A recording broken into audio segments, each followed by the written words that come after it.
They sold the worthless alien girl the human paid with his life savings to save her. Before we dive into this story, drop a quick hi in the comments and tell me where you're watching from. It really helps support the channel. The slave market on Station Corvus 7 stank of desperation and broken dreams, where the galaxy's unwanted were auctioned to the highest bidder. Among the crowd of traders and criminals stood Ethan Cole, a human cargo hauler whose weathered face had seen too many injustices to ignore just one more. The auction block stood in the center of a massive warehouse, its walls lined with cages holding beings from 100 different worlds. Ethan had come to Corvus 7 for engine parts, not to witness another display of the galaxy's cruelty. But as he pushed through the crowd of buyers, mostly Vakorian traders and Helran smugglers, something made him stop. On the auction block stood a small figure, barely reaching 4 feet tall. She was a Marani, a species Ethan had only read about in obscure xenobiology reports. Her skin shimmered with a faint blue luminescence like starlight trapped beneath the surface. Large dark eyes dominated her delicate face, currently fixed on the floor in defeat. Her small frame trembled, and the chains around her wrists looked absurdly heavy for someone so fragile. The auctioneer, a massive Vakorian with skin like volcanic rock, gestured dismissively at her. His voice boomed across the warehouse through translator implants. Everyone war. This one is defective merchandise, he announced with a cruel laugh. A Marani female, approximately 12 solar cycles old. Her kind was once prized for their telepathic abilities and connection to what they call the Song of Stars, but this one, he yanked her chain, making her stumble, is worthless. No telepathic ability, no value to her own people. They abandoned her colony 3 cycles ago. Starting bid is 500 credits just to cover my costs. Crowd murmured with disinterest. 500 credits was nothing in the galactic economy, barely enough for a decent meal on most civilized stations, but it was clear no one wanted to waste even that pittance on a broken alien child. 500. Someone called out with a laugh. I could use a ship scrubber. The Marani girl flinched at the comment, her luminescence dimming further. Ethan felt his jaw tighten.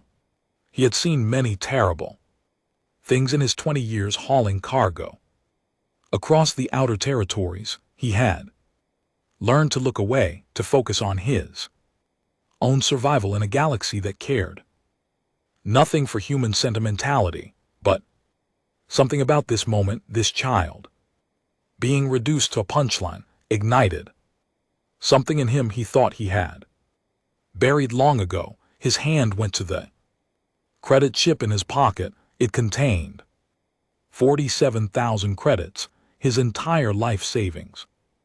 3 years of dangerous runs through Paratane-fisted space routes, sleeping his ship's cargo bay to save on station fees, eating recycled protein paste while watching others feast. It was supposed to be his ticket out, enough to finally buy a small colony plot on New Terra and retire from the hell of deep space hauling. The auctioneer was about to close the bid when Ethan's voice cut through the warehouse. 47,000 credits. The entire market fell silent. Heads turned toward him, a sea of alien faces registering shock, confusion, and calculation. The auctioneer's expression shifted from surprise to greedy delight. The human said, 47,000 for this defective Marani. The Vakorian's laugh was like grinding stones. You must be joking, human. She cannot even perform The most basic telepathic tasks, her own. Kind rejected her. Ethan pushed through the crowd until he stood at the base of the auction block. He looked up at the Marani girl, and for the first time she raised her eyes to meet his. There was fear there, yes, but also something else, a flicker of desperate hope that made his chest ache. I don't joke about business, Ethan said firmly. 47,000 credits for her freedom, not her servitude. I want full emancipation. Papers legal across all Concordat territories. The auctioneer's eyes narrowed. Freedom papers cost extra. Human processing fees, administrative costs. You are looking at another 3,000 credits minimum. Ethan felt his stomach drop. He didn't have another 3,000 credits. He had exactly 47,012 credits to his name, but before he could speak, a voice from the crowd interrupted. I will cover the administrative fees. An elderly Heltran female emerged from the onlookers, her 6 eyes blinking in sequence. She was small for her species, her blue-green skin marked with age patterns. Her clothing marked her as a medical practitioner, rare and respected even in places like this. Dr. Mora, the auctioneer said with obvious surprise. Why would you involve yourself in this transaction? The Heltran woman approached Ethan, studying him with an intensity that made him uncomfortable.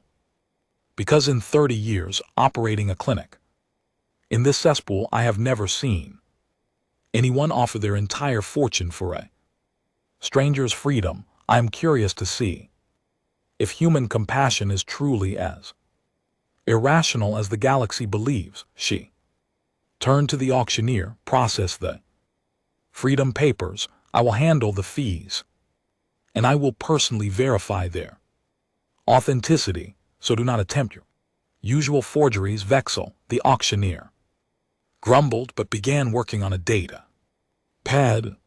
The crowd slowly dispersed, the entertainment over, though many cast backward glances at the human who had just bankrupted himself for a worthless alien child. 20 minutes later, Ethan held a data chip containing legal emancipation papers, verified and sealed. The Marani girl stood beside him, no longer in chains, clutching the second copy of her freedom documents like they might disappear. Her luminescence had brightened slightly, casting a soft blue glow in the dim warehouse. Dr. Marina handed Ethan a small card. My clinic is in Sector 9. She said bring her by tomorrow. Marani physiology requires specific nutritional supplements, and I suspect she has been malnourished. I will provide the first month's supply at no cost. Consider it my investment in this interesting experiment. Before Ethan could thank her, she was gone, disappearing into the crowded market. He looked down at the girl, suddenly very aware that he had no idea what to do next. His ship, the wandering stare, was a small cargo hauler with barely enough room for himself, let alone a passenger. He had no money for food, no plan beyond the next few hours. The girl looked up at him and spoke for the first time, her voice like wind chimes. Why did you save me? I am defective. I cannot hear the song like my people. I cannot do anything useful. Her galactic common was accented but clear, each word carefully pronounced as if she had practiced extensively to get them right. Ethan knelt down to her eye level. What's your name? She hesitated. Lyra. My birth designation was much longer, but Lyra is what my mother called me before the colony left. Well, Lyra, Ethan said gently, I saved you because every life has value, whether the galaxy recognizes it or not. Being Different doesn't make you worthless, it just makes you unique. Her large eyes filled with something he couldn't quite read. But you gave everything for me. The auctioneer announced your total. You had 47,000 credits. That was your whole life. Ethan stood, offering his hand. She took it, her small fingers barely wrapping around two of his. Credits can be earned again, he said, surprised by how much he believed it. But some things, once lost, can never be recovered, like the chance to do the right thing when it matters most. They walked through the winding corridors of Corvus 7 toward the docking bay where the Wandering Star waited. The station was a sprawling maze of illegal markets, cheap entertainment districts, and repair shops that asked no questions. Beings of every clear's throat species moved through the crowds, most with the hunted look of people trying to survive in the galaxy's forgotten corners. Lyra stayed close to Ethan, her head swiving to take in the chaotic surroundings. Despite everything she had been through, there was a keen intelligence in her observations, a curiosity that hadn't been completely crushed. Is Earth truly as beautiful as the stories say? She asked suddenly. I heard that your home world is vast, oceans and forests that stretch beyond sight. Ethan smiled. Despite their circumstances, parts of it. Yeah, I grew up in the Rocky Mountain region. Mountains so tall they pierce the clouds, forests full of ancient trees. But I left when I was 18, been hauling cargo ever since. Do you miss it? Every single day. They reached the docking bay where the Wandering Star sat in its assigned berth. The ship was a Constellation class hauler, 30 years old and showing every day of it scorch marks from a pirate encounter near the Helios cluster marred the hull. The starboard thruster housing had been repaired so many times it was mostly aftermarket parts, but it was paid off. It was reliable and it was home. Ethan led Lyra up the cargo ramp. The interior was cramped and utilitarian, every surface covered with the patina of hard use. The cargo hold took up most of the space, currently empty. A narrow corridor led to the cockpit with a tiny cabin and even smaller washroom branching off. It's not much, Ethan said, suddenly self-conscious. I usually sleep in the jump seat in the cockpit. There's a fold-down bunk in the cabin you can use. It's small, but it's private. Lyra looked around with wide eyes, her bioluminescence reflecting off the metal walls. I have never had a private space before, she said quietly. At the colony, children slept in communal nests, and after in the holding cells and transports we were packed together like cargo. The casual mention of such treatment made Ethan's blood boil, but he kept his expression neutral. Well, now you do. Let me show you how the washroom works, and then we should both get some rest. I need to figure out our next move. He demonstrated the ship's basic facilities, which were designed for human use but adaptable enough for most species. Lyra listened carefully, asking intelligent questions about the water reclamation system and environmental controls. Despite her young age and traumatic experiences, her mind was sharp. Later, with Lyra settled in the small cabin, Ethan sat in the cockpit, staring at his account balance. 12 credits to his name, in a galaxy where everything cost money. Fuel, food, docking fees, life support, maintenance. The Wandering Star needed a new atmospheric scrubber, a repair he had been putting off but couldn't delay much longer. He pulled up his messages scrolling through job postings, most required upfront capital he didn't have, or were clearly fronts for illegal operations, a few legitimate hauling jobs were available, but the pay was terrible and the routes dangerous. Soft knock on the cockpit door made him turn. Lyra stood in the doorway, wrapped in an emergency blanket that dwarfed her small frame. "I cannot sleep," she said. "Everything is too quiet. I am not accustomed to silence." Ethan gestured to the co-pilot seat. "Come sit, we can both stare at our problems together." She climbed into the seat, her feet dangling well above the floor. For several minutes they sat in comfortable silence, watching the station's activity through the cockpit viewport. Ships came and went, their engines flaring in the darkness. "You were wondering how you will survive," Lyra said. "You gave everything for me, and now you have nothing. You are regretting your choice." Ethan looked at her in surprise. "I thought you said you weren't telepathic." "I am not," she replied, "but I do not need telepathy to read body language and facial expressions. You keep checking your account balance and searching for jobs. Your shoulders are tense and you have not smiled since we left the market." Ethan sighed. "I'm not regretting saving you, Lyra. I'm just trying to figure out how we're going to eat next week." "I could go back," she said quietly.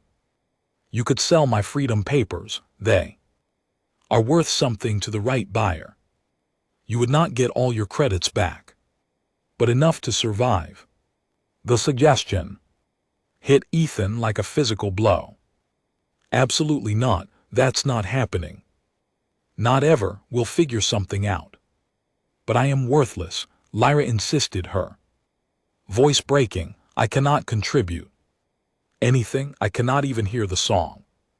That makes my people valuable. You saved something broken and useless." Ethan turned to face her fully. "Listen to me very carefully, Lyra. You are not worthless. You are not broken, and anyone who told you otherwise was wrong. Yes, we have challenges ahead. Yes, I don't know exactly how we're going to manage, but we will figure it out together, because that's what people do when they care about each other. But you do not know me. You owe me nothing." "Maybe that's exactly why I could help you," Ethan said. "Because I didn't calculate the value or weigh the benefits. I just saw someone who needed help and knew I could provide it. That's not weakness, Lyra. That's humanity." She stared at him, her dark eyes reflecting the running lights of passing ships. "What is humanity?" Ethan leaned back in his seat, considering the question. "It's hard to define. It's the choice to help, even when it costs you. It's caring about strangers. It's believing that compassion and kindness matter, even when the whole galaxy seems designed to prove you wrong." "The galaxy says humans are weak because of this," Lyra observed. "The Vakorians call you soft. Helrans consider your emotions liability." Ethan smiled. "Yeah, they do. And maybe they're right, in a way. Humans feel things deeply. We form attachments. We empathize, we care, in a galaxy that values strength and profit above all else. That probably does look like weakness, but you do not believe it is." "I believe it's our greatest strength," Ethan said firmly, "because at the end of the day, when everything else falls apart, it's our connections with others that matter. It's the relationships we build, the people we help, the lives we touch. That's what makes existence meaningful." Lyra was quiet for a long moment. "My people value the song above all else," she finally said. "It is a telepathic connection that binds us together, a shared consciousness that allows perfect understanding. Those who cannot hear it are considered incomplete failures of biology. I have spent my entire life being told I am less than nothing because I cannot participate in the song. Her bioluminescence flickered, dimming with emotion when the colony decided to abandon the settlement. They left behind those they deemed unworthy. 15 of us, mostly children, they said we were a drain on resources, that we contributed nothing to the collective. We waited for 3 cycles for them to return. They never did. Ethan felt rage building in his chest, but he kept his voice gentle. What happened to the others? Lyra's glow dimmed further. The Vakorian traders found us. They were efficient. They separated us by perceived value. The older ones who had some physical strength were sold as laborers. The younger ones, like me, were deemed worthless and sold to whoever would pay anything at all. I do not know what happened to most of them. I'm sorry, Ethan said, the words feeling inadequate. No one should go through that, especially not children. It is the way of the galaxy, Lyra said with a resignation that broke his heart. Strong survive, the weak are discarded. I learned this lesson well. Maybe it's time to learn a different lesson, Ethan suggested. That strength comes in many forms, and value isn't determined by what you can do for others, but by who you are as an individual. She looked at him with an expression he couldn't quite read. You truly believe this? I have to. Because if I didn't, I would have given up a long time ago. Humans aren't the strongest species in the galaxy. We're not the smartest or the fastest or the longest lived, but we're stubborn, Lyra. We refuse to accept that cruelty and indifference are the only options. We keep believing things can be better, even when all evidence suggests otherwise. Lyra's bioluminescence began to brighten again, just slightly. This is why you saved me. This is why I saved you. They sat in silence for a while longer, the tension in the cockpit easing. Finally, Lyra yawned, a delicate gesture that reminded Ethan just how young she was. Go get some sleep, he said gently. Tomorrow we'll visit Dr. Morna's clinic, get you checked out and properly fed. Then we'll figure out our next steps. Lyra slid down from the co-pilot seat. Ethan, she said, hesitating at the door. Thank you, not just for saving me, but for treating me like I matter. You do matter, Lyra.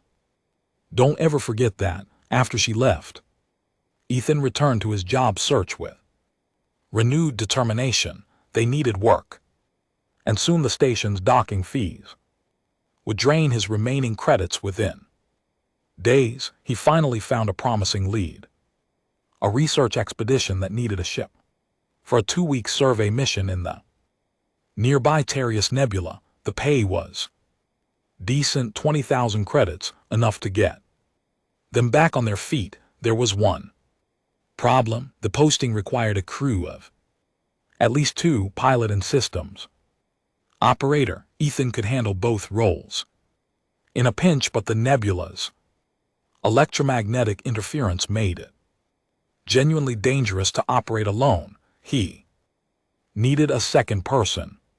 He glanced toward the cabin where Lyra was sleeping. She was just a child with no training or experience, but she was intelligent and quick to learn, and most importantly, she was the only crew member he could afford, which was to say, free. The ethics of bringing a traumatized child on a potentially dangerous mission bothered him, but leaving her alone on the station while he worked was worse. At least on the ship, he could protect her, teach her, give her a chance to develop skills that might serve her in the future. The next morning, Ethan woke to the smell of something burning. He bolted from the jump seat where he had been sleeping and rushed to the small galley. Lyra stood on a storage crate trying to operate the food processor, which was sparking and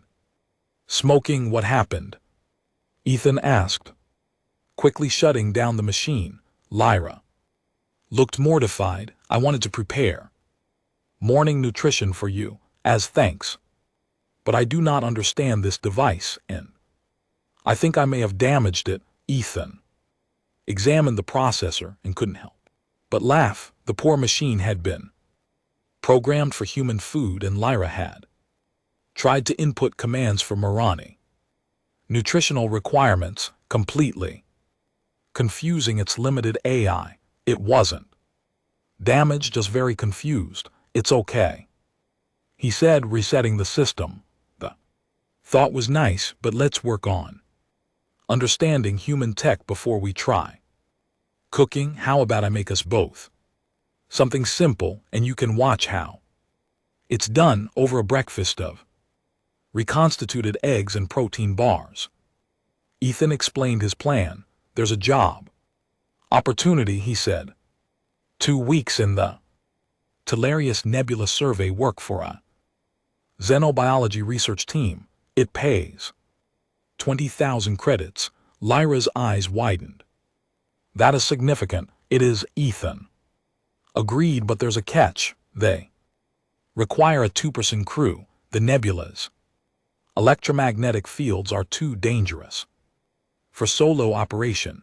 Understanding dawned on her face. You wish me to be the second crew member? I know it's a lot to ask, Ethan said carefully. You have no training and there could be risks, but I promise to teach you everything you need to know, and I won't let anything happen to you. The alternative is leaving you on the station while I work, and I don't like that option at all. Lyra sat up straighter, her bioluminescence brightening with what Ethan was learning to recognize as determination. I will do it. I wish to be useful, to contribute. Teach me what I need to know. They spent the morning at Dr. Marina's clinic in Sector 9. The Heltran physician conducted a thorough examination of Lyra, plucking her multiple tongues in disapproval at what she found: severe malnutrition, systemic stress markers, and signs of chronic sleep deprivation. Marina reported she has been through significant trauma, both physical and psychological, but Marani are resilient, especially the young ones. With proper nutrition and care, she should recover fully. She provided Ethan with a month's supply of Marani supplements and detailed nutritional guidelines. As they were leaving, she pulled Ethan aside. You have taken on a significant responsibility, human. That child has been abandoned by her own kind and brutalized by strangers. She will require patience, understanding, and consistency to heal. I know, Ethan said. I'll do my best. Miranda's 6 eyes studied him. See that you do. The galaxy has enough broken children. It does not need another. Over the next 3 days, Ethan transformed into an instructor. He taught Lyra the basics of ship operation, starting with the environmental systems and working up to navigation and communications. She proved to be an exceptional student, absorbing information with startling speed and asking questions that showed deep comprehension. The wandering star uses a Mackenzie drive for faster than light travel, Ethan explained, indicating the ship's engine schematic on a data pad. It creates a bubble of compressed space around the ship, allowing us to effectively travel faster than light without actually exceeding light speed. Laya studied the diagram. This is the same technology the Marani use in our colony ships, but we call it the fold drive. The principle is Identical exactly. Most FDL technology in the galaxy is based on the same fundamental physics, just implemented differently. Now what happens if the field generators become misaligned? During a jump, Lyra thought for a moment the space-time bubble become asymmetric, causing the ship to experience tidal forces. If severe enough, it could tear the ship apart. Right, so what's our safety protocol? We monitor field symmetry constantly during jumps, and if deviation exceeds 0.005%, we immediately abort the jump and return to normal space. Ethan grinned. Perfect.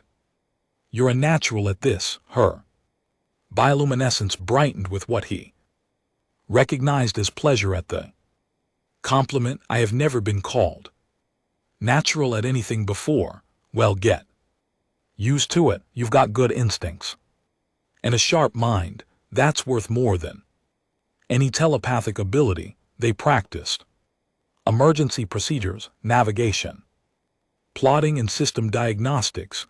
Lyra made mistakes, of course, but she learned from each one and rarely repeated them. By the third day, Ethan felt confident enough to accept the survey mission.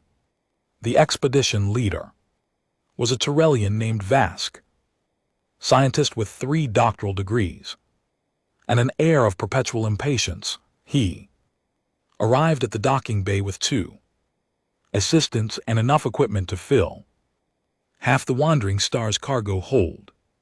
You are the human pilot, Vask said, his translator rendering his clicking speech into galactic comment, and this is your crew. He looked at Lyra with obvious skepticism. Emirani child. She's qualified, Ethan said firmly, and she's under my protection, so I expect her to be treated with respect. Vask's sensory stalks quivered with what might have been amusement or annoyance. Very well, as long as you can navigate the nebula and maintain stable sensor platforms. I care not who operates your vessel. We depart in 2 hours. The journey to the Tarius Nebula took 18 hours at standard cruise speed. Ethan used the time to continue Lyra's training, having her practice navigation, corrections, and system monitoring under real flight conditions. She handled the responsibility well, her confidence growing with each successful task. Tyrellian scientists mostly kept to themselves in the cargo hold, running preliminary tests on their equipment.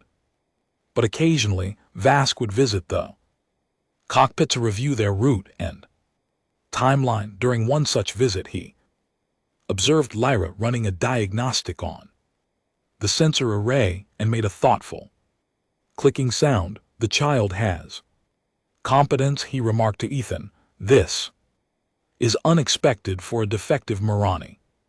She's not defective, Ethan said sharply. She's different. There's a distinction. Vast stalks waved dismissively. Semantic argument, her kind value. Telepathic connection above all else. Without it, she cannot fulfill her species' primary function. By their standards, she is indeed defective. By their standards, maybe, but I'm judging her by her abilities, not her limitations, and by that measure she's exceptional. Lyra, who had been pretending not to listen, glanced back at Ethan with an expression of gratitude. They reached the Tellarius Nebula just before the start of the mission window. The nebula was spectacular. Vast clouds of ionized gas and shades of purple and blue shot through with veins of brilliant white, where young stars were forming, but its beauty was dangerous. The electromagnetic interference was intense, enough to scramble most sensor systems and disrupt communications. Ethan had prepared for this, equipping the Wandering Star with specialized shielding and adaptive sensor arrays. But the conditions still required constant attention and frequent adjustments. Lyra, I need you to monitor the electromagnetic flux levels, Ethan said as they entered the nebula's outer regions. If they spike above threshold gamma, we need to adjust our position immediately. Understood, Lyra replied, her hands steady on the controls despite the tension in her voice. The survey work was tedious but demanding. The Tyrellian scientists wanted to study the nebula's composition at dozens of specific coordinates, each requiring precise positioning and stable sensor platforms. For 2 weeks, Ethan and Lyra worked in shifts, sleeping in staggered cycles to ensure constant monitoring. Lyra proved invaluable. Her attention to detail caught several developing problems before they became critical, and her quick thinking during a sudden magnetic storm saved them from a potentially catastrophic collision with a dense gas pocket. On the 8th day, while Ethan was sleeping and Lyra was on watch, something extraordinary happened. The ship's sensors detected an anomaly, a structure hidden deep within the nebula's densest regions. Lyra woke Ethan immediately. There is something artificial in grid sector 12, she reported. The sensors are having difficulty resolving it through the interference, but the geometric patterns are too regular to be natural. Ethan studied the readings, his pulse quickening. You're right, Vask needs to see this. The Tyrellian scientist was thrilled by the discovery, an ancient structure possibly from the precursor civilization, he said, his stalks vibrating with excitement. This is an extraordinary find. We must investigate immediately. Ethan was more cautious. The interference in that region is severe. We'll be operating at the edge of our safety margins. But Vask was insistent, and technically he was the client. Ethan plotted a careful approach, with Lyra monitoring every system for signs of stress. As they drew closer, the structure resolved on their sensors. It was a massive orbital platform at least 3 km across, its design unlike anything in the current galactic database. It appeared to be derelict, no power signatures or active systems, but its very existence was remarkable. The Tyrellians were desperate to get closer, to scan the structure in detail. Ethan positioned the wandering star at what he hoped was a safe distance while they deployed their specialized sensor packages. Then everything went wrong at once. A massive electromagnetic pulse erupted from the structure, far stronger than anything they had encountered. The wandering star systems went haywire, alarms blaring from every console. The ship began to tumble, its attitude control offline. Ethan fought with the controls, trying to stabilize their spin. Lyra, I need backup power to the maneuvering thrusters now. She was already moving, her small hands flying over the engineering console, working on it. The main relays are fried. I am rerouting through secondary systems. Ship continued to tumble, and they were drifting closer to the structure. If they made contact at this speed, the collision would tear them apart. Vask and his assistants were screaming in the cargo hold, their equipment breaking free of its restraints and crashing around. But Ethan couldn't worry about them now. He had to save the ship. Lyra, status rerouting complete. Power in 5 seconds, make it 3. Her hands moved faster than Ethan would have thought possible. Power now. The maneuvering thrusters fired, arresting their spin. Ethan immediately angled them away from the structure, pushing the engines as hard as he dared. They pulled clear with less than 100 meters to spare. It took another hour to fully restore systems and calm the panicked scientists. Vask was apologetic, admitting that his eagerness had overridden his judgment. The data they had collected before the pulse, however, was extraordinary and would likely revolutionize understanding of precursor technology. When they finally left the nebula and returned to Corvus 7, Vask paid the agreed 20,000 credits plus an additional 10,000 as hazard compensation. He also provided a glowing recommendation for future work. More importantly, at least to Ethan, Lyra had proven herself. She had remained calm under extreme pressure, had made critical decisions in seconds, and had likely saved all their lives. "You were incredible in there," Ethan told her after the Tyrellians had departed. "The way you rerouted that power under pressure, I couldn't have done it faster myself." Lyra's bioluminescence pulsed with pride. "I have a good teacher, and I wanted to prove that I could contribute. That saving me was not a mistake." Ethan knelt down to her level. "Lyra, listen carefully. Saving you was never mistake, and you don't have to prove anything to me. You're valuable because you exist, not because of what you can do. But I'm incredibly proud of the skills you're developing and the person you're becoming." Her eyes glistened with emotion.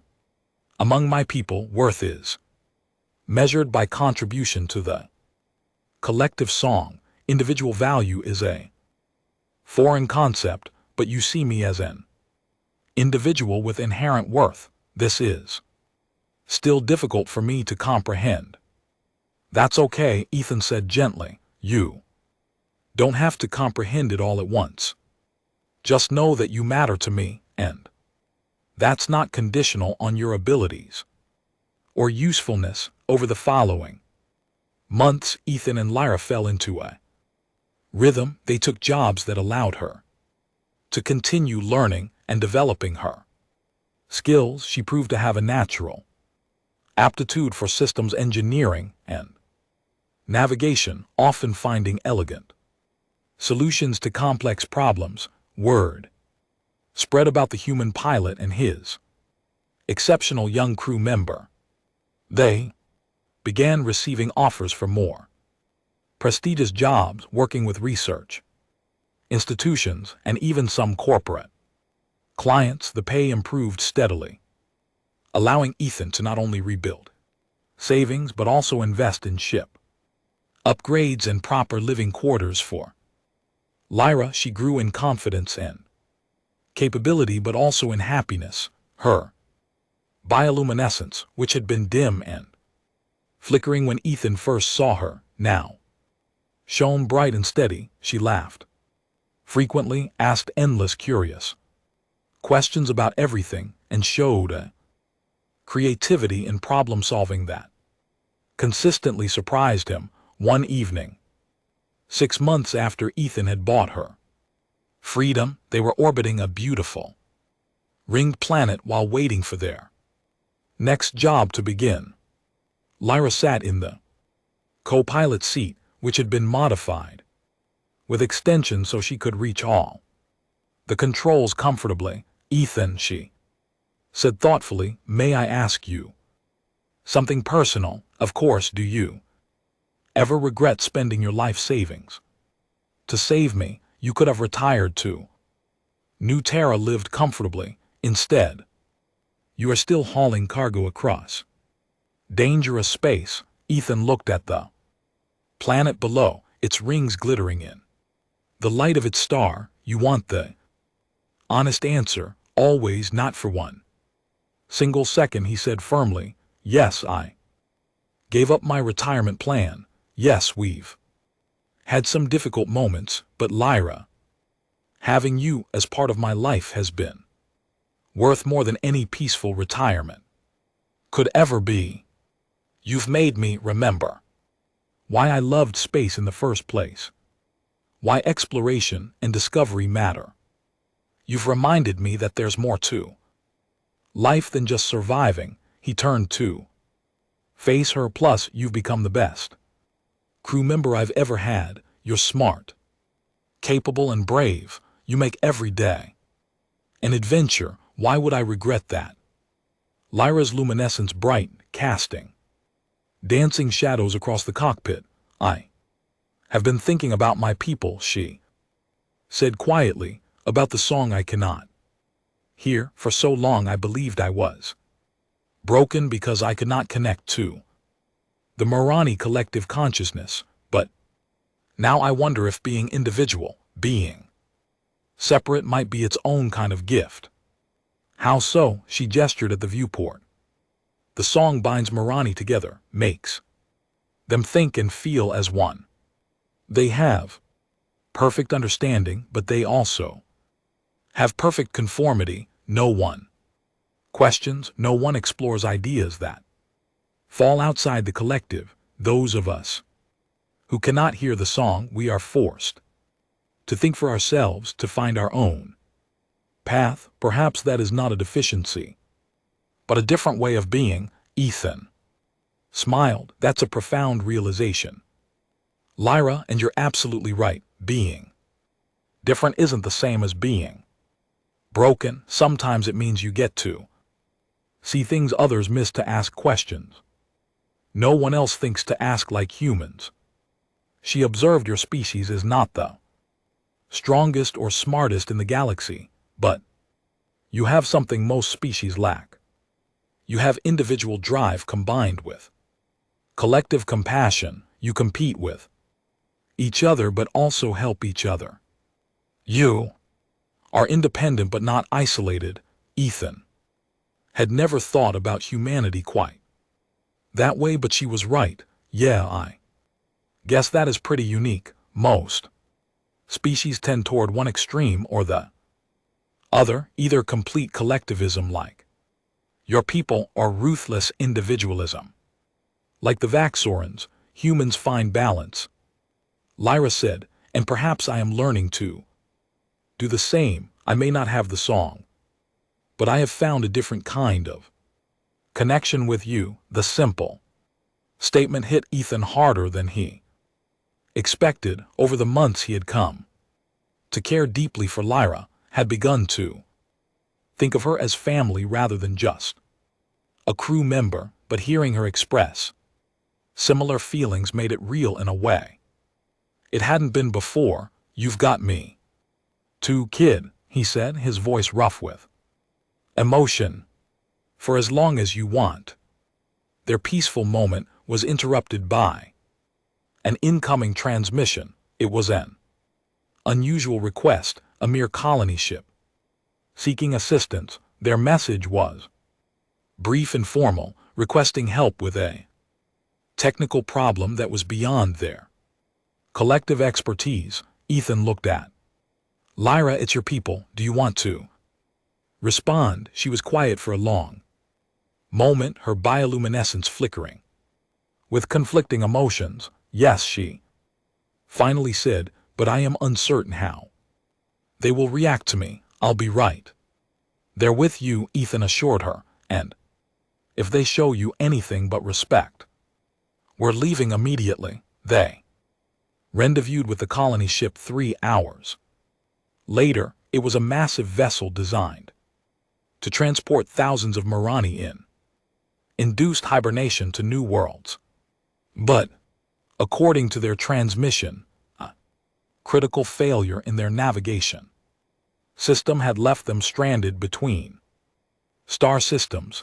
Ethan and Lyra boarded the colony ship, and the difference from the wandering star was stark. Everything was designed for collective living with open spaces and interconnected chambers. The Marani crew moved in synchronized patterns, their actions coordinated.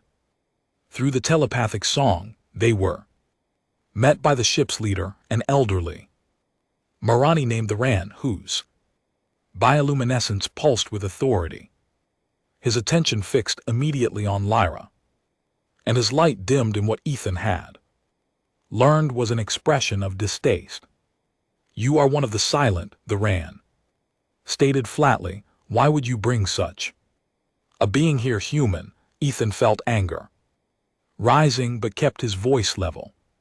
"This silent being is Lyra, my crew member and the finest systems engineer you're likely to meet. She's here because you requested technical assistance and she's the best qualified to provide it." Vern's attention shifted to Ethan. "You allow a defective to operate complex system? This is foolish and dangerous." Before Ethan could respond, Lyra stepped forward. Her voice was steady though her bioluminescence flickered. "I am not defective, Elder Duran. I am different.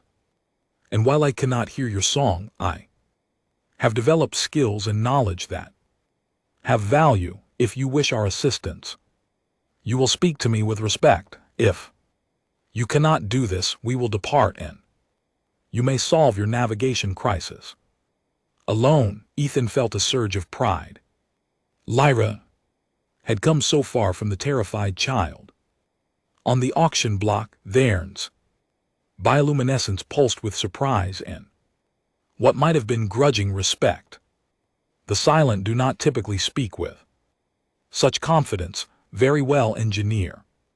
Lyra, our navigation system has experienced a cascade failure in its quantum processors. All attempts by our song link technicians have failed to resolve the issue." Lyra studied the technical readouts they provided. "Your technicians are all connected through the song." "Yes, working in perfect synchronization." "This is correct, then. Your problem is obvious," Lyra said calmly. "Your navigation system was designed with quantum uncertainty principles that require individual observation and measurement. When multiple song-linked observe the quantum state simultaneously, you create a collective waveform collapse that corrupts the data. You need a single independent observer to properly measure and reset the quantum processors." The Marani crew exchanged looks, their bioluminescence flickering in patterns. Ethan couldn't interpret. Vern's tone was cautious. "This is a perspective we had not considered. The song allows us to pull our knowledge and expertise, but you suggest it can also be a hindrance for certain tasks requiring quantum superposition and individual observation." "Yes," Lyra explained, "your collective consciousness is powerful, but in this specific case it is preventing the solution. You need a silent observer like me to fix this." It took Lyra 4 hours to repair the navigation system, working alone while the song-linked Marani crew watched in fascination. She explained each step as she worked, turning the repair into an impromptu lesson about quantum mechanics and the observer effect. When the navigation system came back online, functioning better than it had in years, the Ran approached Lyra with a different bearing. "You have shown wisdom beyond your years, young one," he said, "and you have taught us something valuable. We believe the song was essential for all advanced tasks, but you have demonstrated that individual perspective has unique strengths." He paused, his bioluminescence pulsing in a pattern of formal respect. "I must apologize. We were wrong to cast out the silent in our certainty about the supremacy of collective thought. We failed to see the value of individual minds. You have more worth than we recognized." Lyra's response surprised everyone, including Ethan. "Your apology is noted, Elder the Ran, but it does not undo the harm. 15 children were abandoned to die because You deemed them unworthy. I survived. Only because this human saw value where you saw none. Your recognition now, while appreciated, comes too late for my companions who did not survive. The entire crew fell silent there, collective bioluminescence dimming with what could only be shame. However, Lyra continued, her voice softening, I hope you will learn from this. Do not abandon future silent children. Find ways to integrate them to value their unique perspectives. The galaxy is vast and complex. Surely there is room for both the song and the silence, both collective and individual thought. Rand bowed, a gesture of deep respect. Among me, your wisdom shames us, young one. We will carry your words back to the home world and advocate for change. The silent deserve better than they have received. As Ethan and Lyra prepared to depart the colony ship, the Rayan made one final request. Would you consider returning to the Marani home world? There are many silent there who struggle without purpose or community. You could teach them, show them the path you have found. Lyra looked at Ethan and he saw uncertainty in her eyes. It's your choice, he said gently. Whatever you decide, I support you. She turned back to the Ran. I will consider it, she said, but understand that my life is with Ethan now. He saved me when my own people abandoned me. That bond is not easily set aside. We understand, the Ran replied. The offer remains open should you change your mind, and as payment for your assistance today, we offer this. He handed her a data chip, complete schematics and operational codes for Marani technology, including our most advanced systems. You have earned the right to this knowledge. Over the next year, Lyra and Ethan's reputation grew throughout the sector. They took on increasingly complex and prestigious jobs, becoming known for solving problems that stumped larger, more established crews. Their partnership was recognized as exceptional, and job offers came from across the galaxy. Lyra's skills continued to develop at an astonishing rate. By her 14th cycle, she had mastered systems engineering, astrogation, and even basic ship repair. But more than her technical abilities, it was her unique perspective that made her invaluable. Her ability to think independently, to see problems from angles that collective-minded species missed, opened up solutions no one else considered. One day, while docked at a major trade hub called Nexus Prime, they received an unusual visitor. Dr. Mora, the Helran physician who had helped them on Corvus 7, arrived at their ship unannounced. I have been following your careers with interest, she said, settling into the Wandering Star's small common area. The defective Marani child and the irrational human have become quite famous, or should I say the exceptional engineer and her compassionate captain. Ethan laughed.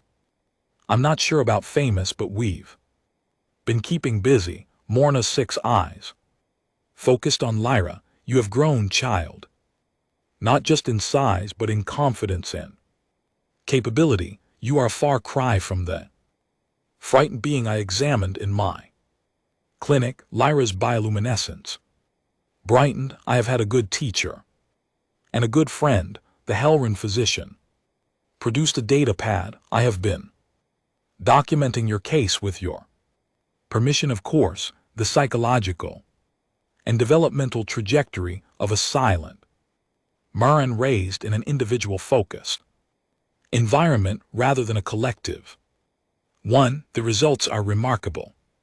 You show none of the typical markers of depression, anxiety, or social dysfunction that plague silent Marani in traditional communities. Is that Unusual, Ethan asked. Very, Mora replied. Most silent Morani who survive to adulthood show severe psychological damage from their isolation and rejection. But Lyra, you are thriving. I believe it is because you were given individual value and purpose from a young age rather than being constantly measured against an impossible standard you could never meet. She turned to Ethan. When I paid those administrative fees on Corvus 7, I said I was curious to see if human compassion was as irrational as believed. I have my answer. Now, it is not irrational at all. It is perhaps the most rational response to a galaxy that too often values utility over inherent worth. Ethan felt uncomfortable with the praise. I just did what felt right. Precisely, Morna said. You followed your moral instincts rather than cold calculation, and in doing so, you not only saved a life, but proved that alternative approaches to child development can succeed. Your bond with Lyra, your unwavering support, despite your own financial hardship, has created a psychological foundation that allows her to flourish. She stood to leave but paused at the airlock. Galaxy is changing slowly. More species are beginning to question the old assumptions about value and worth. You, too, are part of that change, whether you intended to be or not. Continue as you have been. Your example matters. After she left, Lyra turned to Ethan. Did you know we were being observed for research? Ethan shook his head. No, but I'm not surprised. We are a pretty unusual case. Does it bother you that our relationship is being studied? Not really, Ethan said. If our story can help other silent Morani or any kids who are told they're not good enough, then that's a good thing. Besides, the science doesn't change what we have. That's real regardless of how anyone else analyzes it. Lyra was quiet for a moment. Ethan, I have been offered a position at the Galactic Institute of Technology, full scholarship to study advanced engineering. It is a tremendous opportunity. Ethan felt his heart sink, but he kept his expression neutral. That's amazing, Lyra. You absolutely should accept it, but it would mean leaving the Wandering Star, leaving you. He sat down next to her. Lyra, I want you to listen to me very carefully. You have grown beyond needing me as a constant presence. You're capable, brilliant, and ready to explore opportunities that I can't provide on this ship. If the Institute is what you want, you should take it without guilt or hesitation. Her bioluminescence flickered with distress. But you save me. You gave up everything for me. I owe you. You don't owe me anything, Ethan said firmly. I made a choice to help you because it was the right thing to do, not because I expected anything in return. Your obligation is not to me, but to yourself, to become whoever you want to be, to explore your full potential. That's what would make me happiest. But what if I want to stay? What if the Institute is an incredible opportunity, but this, you, the Wandering Star, this is where I belong?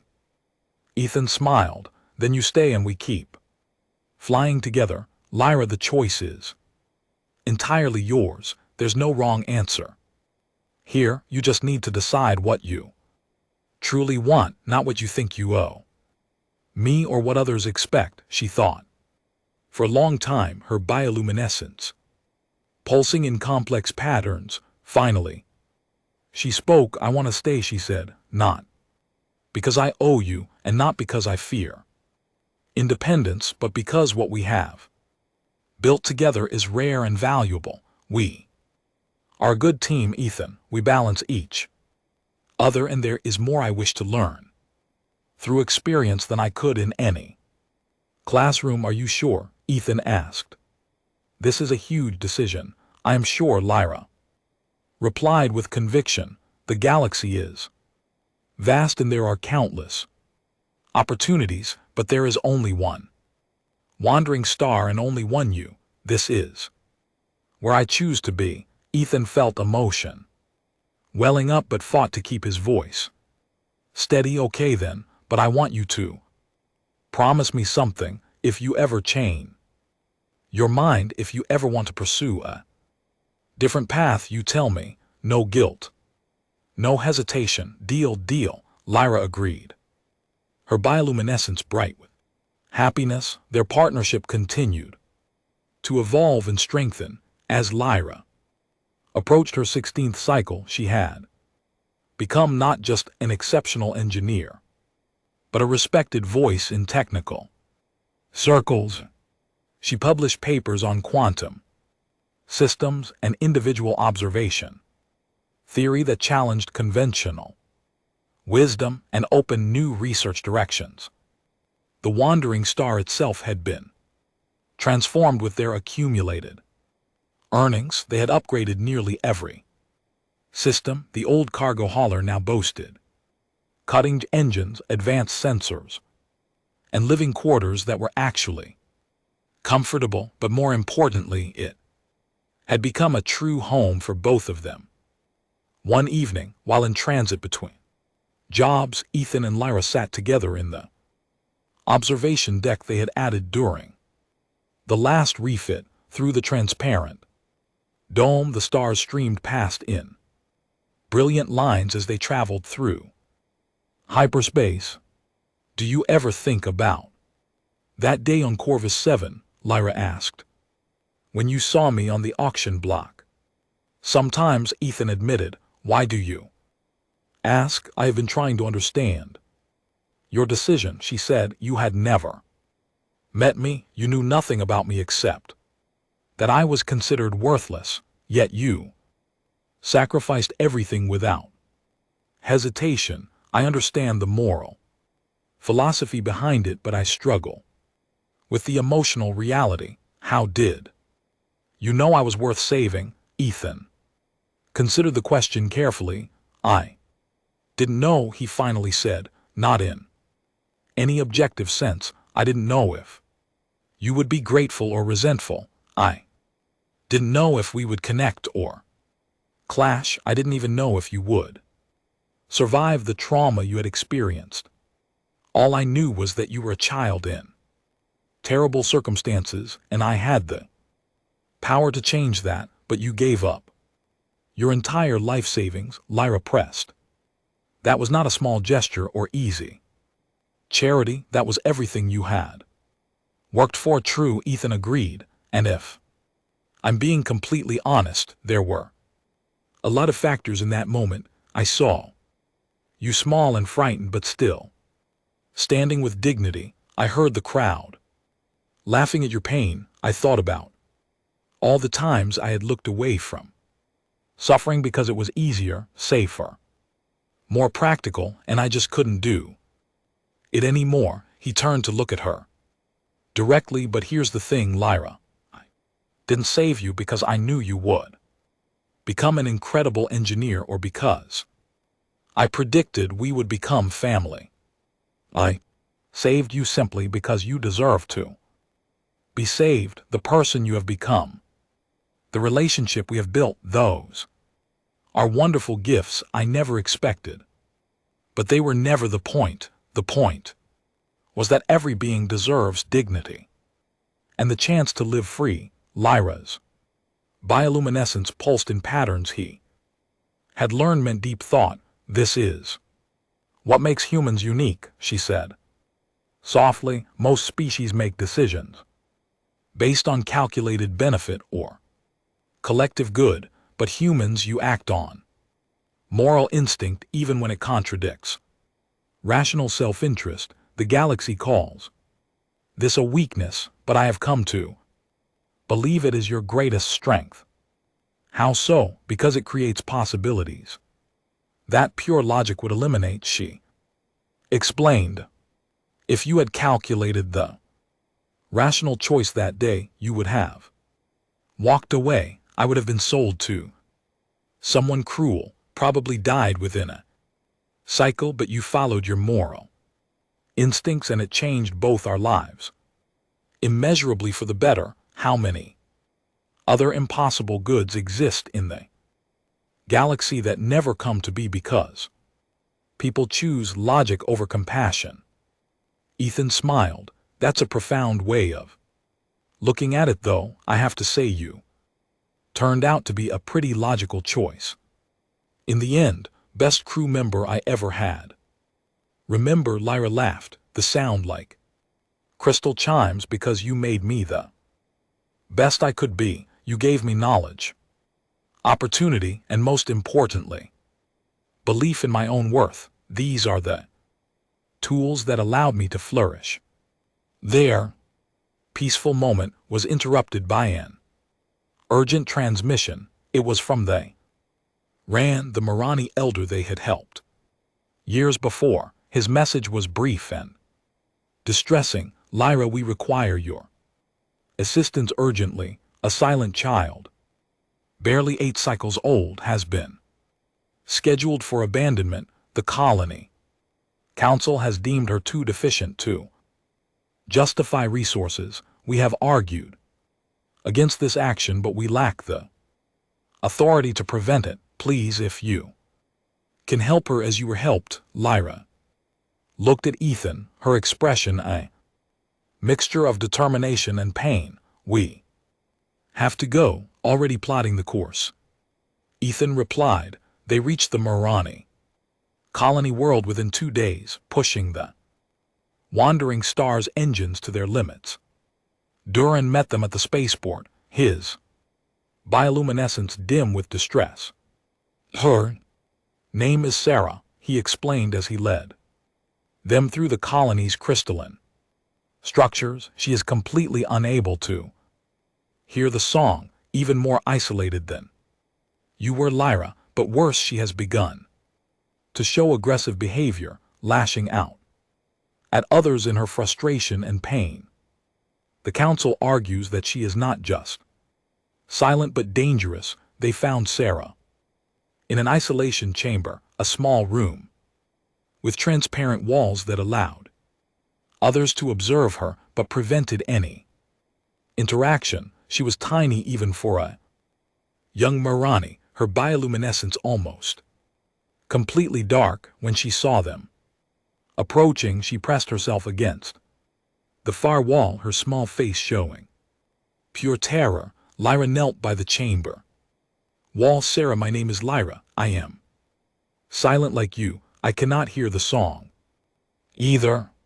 The child's eyes widened. You are like me, but you are grown. You survived. I survived, Lyra confirmed.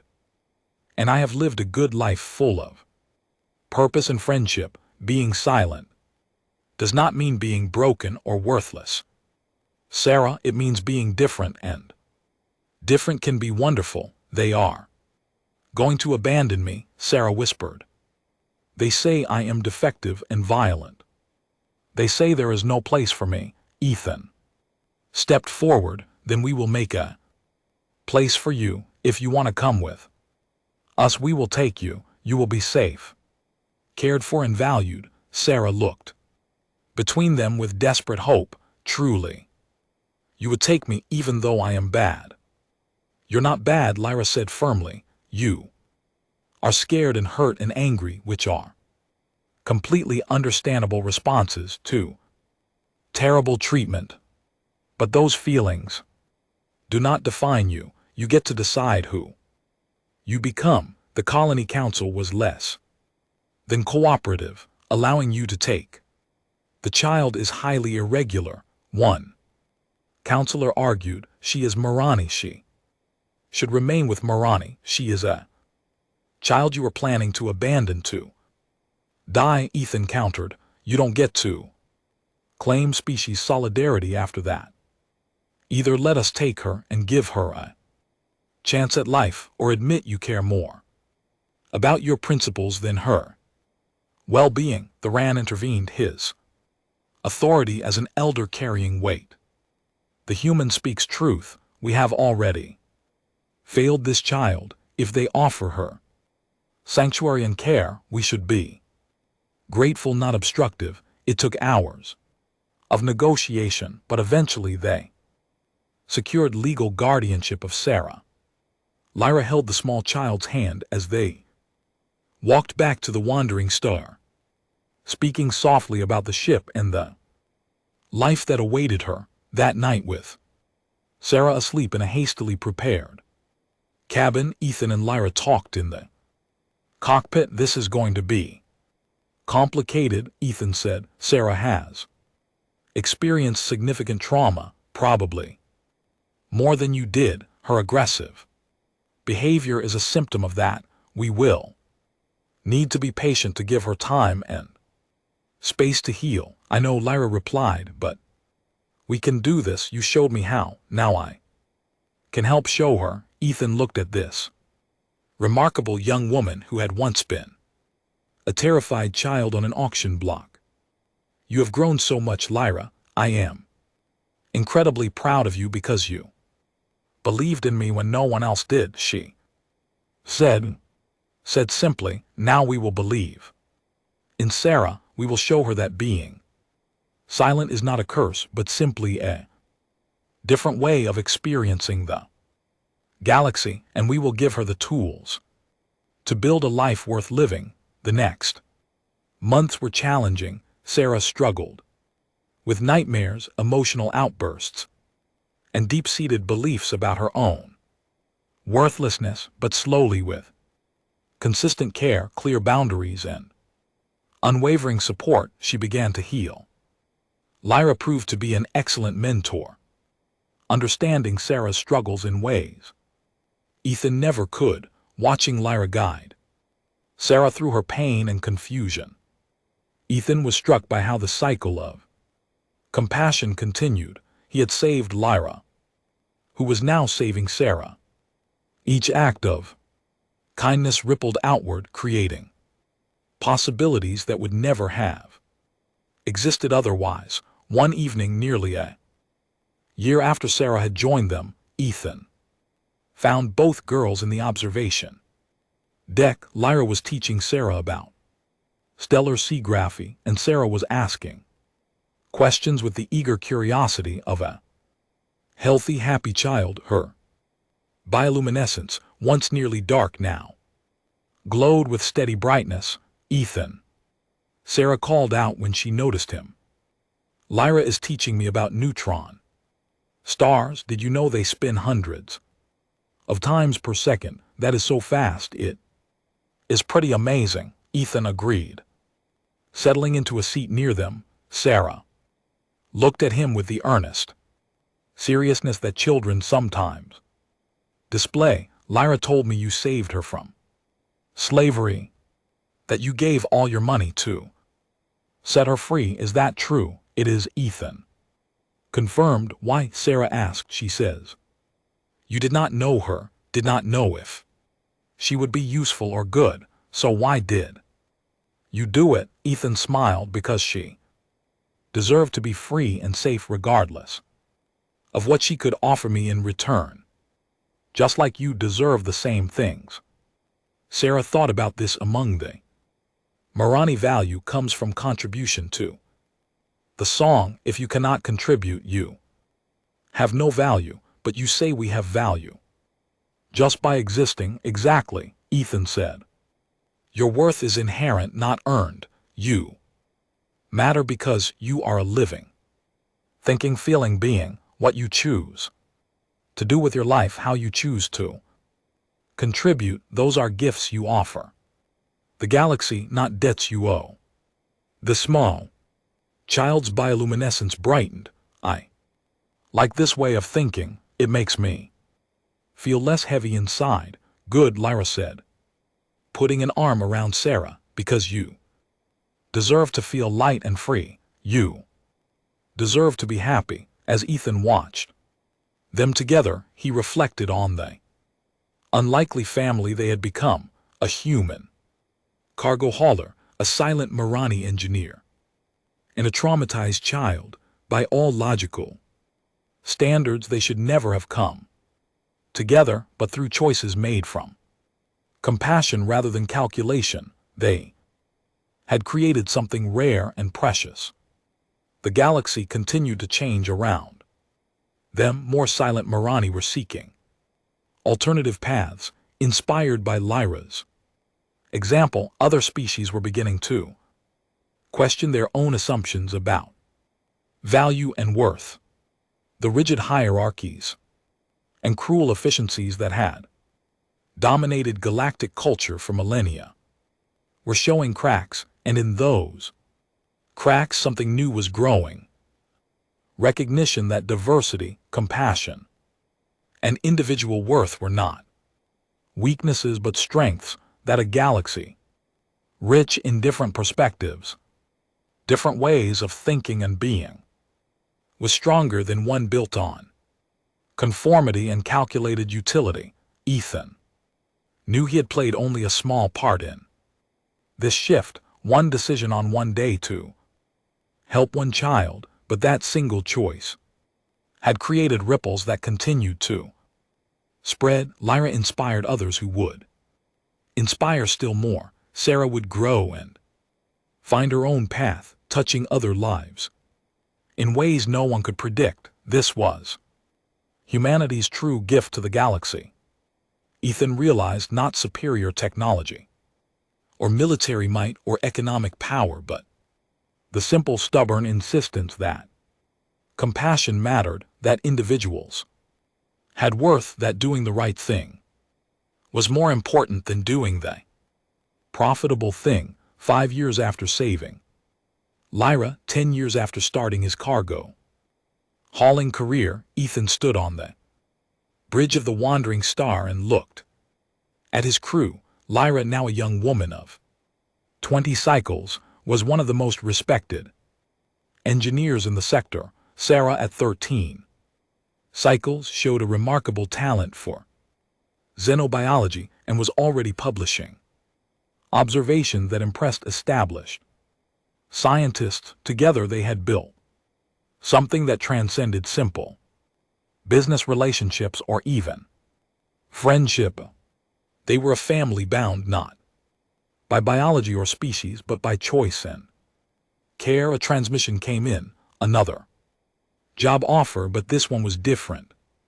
It was from the Galactic Council itself, requesting their assistance with a delicate first contact situation.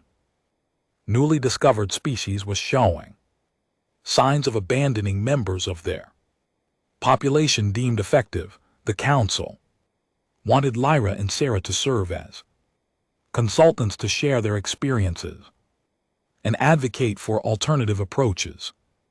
What do you think? Ethan asked. It is a significant responsibility. Lyra and Sarah exchanged glances, their bioluminescence pulsing in synchronized patterns that suggested they were communicating wordlessly, not through the song but through years of close companionship. We should do it, Lyra said.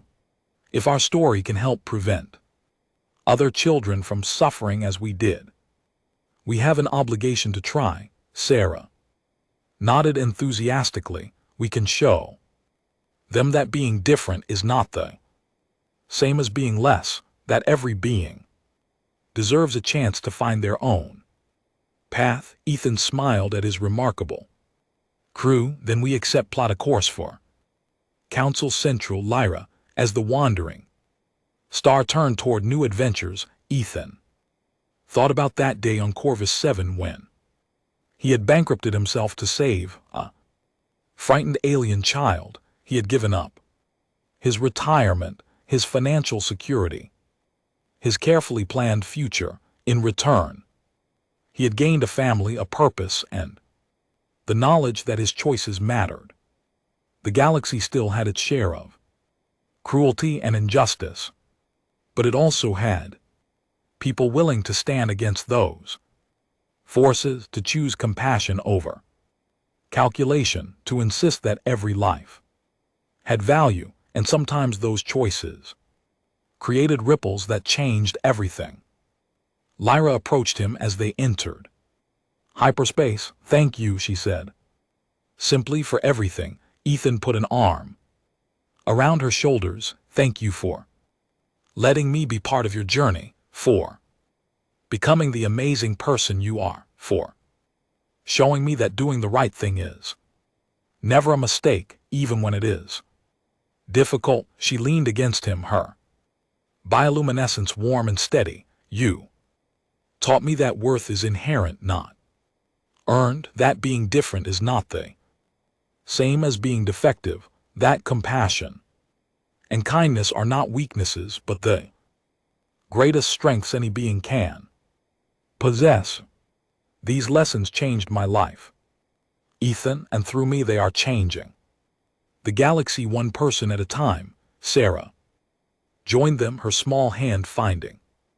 "Lias, are we going to help a lot of people?" she asked. "We are going to try," Ethan replied. "We are going to show them that there is a better way, that every being deserves dignity, opportunity, and the chance to reach their full potential. We are going to prove that humanity's greatest export is not technology or trade but hope." The three of them stood together on the bridge of the wandering star, looking out at the stars streaming past. A human who had chosen compassion over comfort, a silent Marani who had found her voice, and a traumatized child who was learning to thrive. An unlikely family united by the simple belief that kindness mattered and that every life was worth saving. Behind them their paths stretched back to a slave market on Corvus 7, to an auction block where a desperate choice had been made. Before them their future extended into infinite possibilities, adventures yet to be had, lives yet to be touched, changes yet to be made. And in that moment Ethan knew with absolute certainty that he would make the same choice again, not because it was logical or profitable or easy, but because it was right, because some things matter more than money or plans or personal comfort, because in a galaxy that too often valued utility over inherent worth, someone needed to stand up and say that every being deserved a chance at happiness. That was what it meant to be human, to care when caring was difficult, to help when helping was costly, to believe in second chances and redemption and the power of compassion to change lives. It was not always the easy path, but it was always the right one. The wandering star carried them forward into the unknown, its crew ready to face whatever challenges awaited. They had been broken and discarded, saved and redeemed. Now they would pay that gift forward, offering hope to others who had been told they were worthless, because in the end that was the greatest lesson of all, that worth was not determined by ability or productivity or conformity to others' expectations. Worth was inherent, inalienable and absolute. Every being mattered, every life was precious, and sometimes all it took was one person willing to believe that truth and act on it to change everything. And that was the end of the story. If you listened all the way to here, don't forget to leave feedback about what you thought of the story in the comments, whether positive or negative. Your feedback helps us improve. Also leave your like and subscribe to the channel for more stories like this one, and I'll leave here on the screen another video that I'm sure you'll like. Big hug and see you in the next.